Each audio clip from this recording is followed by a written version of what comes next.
Lieutenant Governor Richard Ravitch, thank you very much for joining us this evening. My pleasure. So what is your take on the latest in Albany? I know you're in New York City. You're not involved in the minute-by-minute negotiations, but you are being briefed, I'd assume. I hear anecdotally a lot of what's going on, yes. So you're not being briefed, actually? No, I'm not. Okay.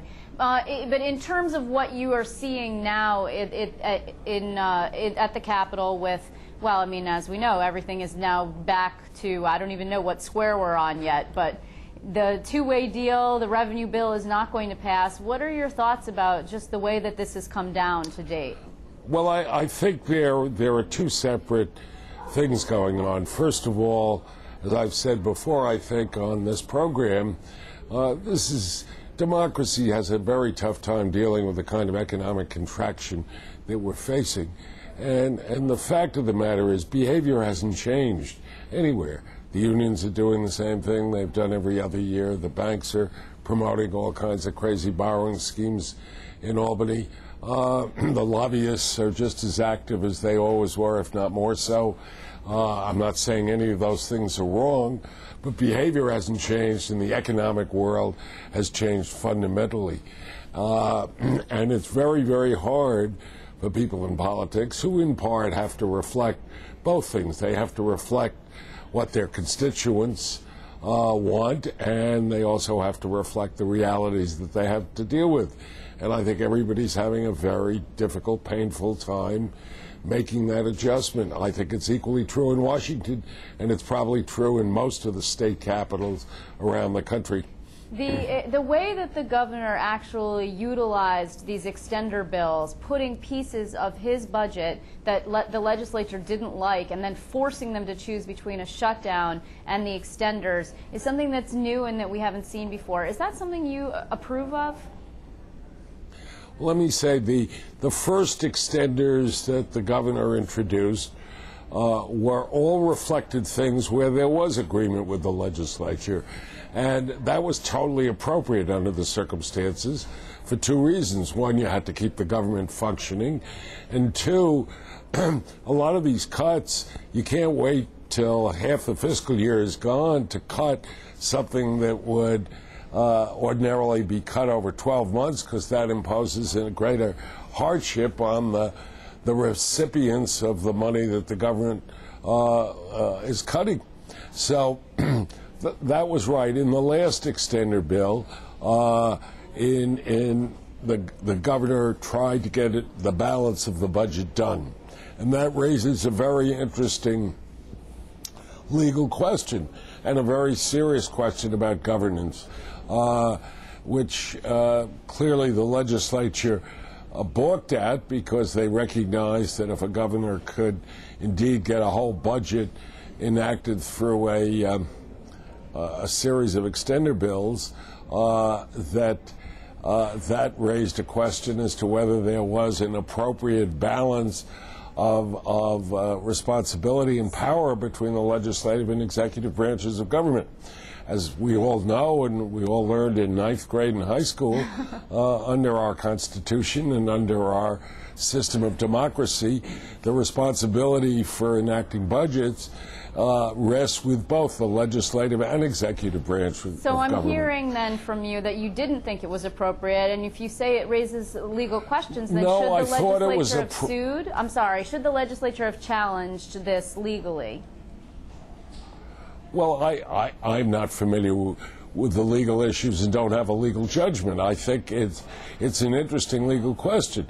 It is part of a tension that's not inappropriate between the legislative and executive branches about governance and relative power. This has been going on for some time. There was very famous litigation a few years ago, which was resolved by the Court of Appeals as to the power of the governor to put legislative language in appropriation bills. These are complicated questions. I think from a public point of view, however, that the only way you ultimately resolve questions of this kind is through negotiation. And I hope and expect that the governor and the legislative leaders are working hard to negotiate a compromise. None of the three parties are going to get everything they want. And the only way the public is going to have a budget and some assurance of the continuity and stability of government is if the parties negotiate and make the compromises necessary to get a deal done. Now, I'm sorry, correct me if I'm wrong, but are you not, as Lieutenant Governor, in charge when the governor is not in the state? I believe that's true, yes. Then I think that technically you were in charge today, because the governor was in Washington to lobby for more FMAP Medicaid funding. Were you aware of that? I did hear from his office earlier today that he was in Washington. That's certainly a useful exercise. New York has budgeted and depended upon that or relied on it, and now it's uncertain because, as I said, Congress of the United States is going through the same agonies that we're going through in New York. There's actually a little bit of a fight here about whether or not it's appropriate for the legislature to have left out of its two-way deal a contingency plan for handling the situation if, in fact, Congress does not, as expected originally by the state, give $1 billion worth of Medicaid. Do you agree more with Sheldon Silver, the Assembly Speaker, who says if we had done that, we would have basically sent a signal to Washington that we didn't need this money if we had created a plan that said, hey, here's what we'll do without it? Well, I'm not sure that, in fact, would influence any votes in the Congress. The members of Congress are very sophisticated about this, and I think, as the governor told me on the phone, many states have come up with contingency plans to deal with it. I think, again, that it's not just incumbent upon the legislature, it's incumbent upon the governor to, as part of this negotiation, to figure out what they would do in the event the federal money is not forthcoming, because that is a big uncertainty in a budget.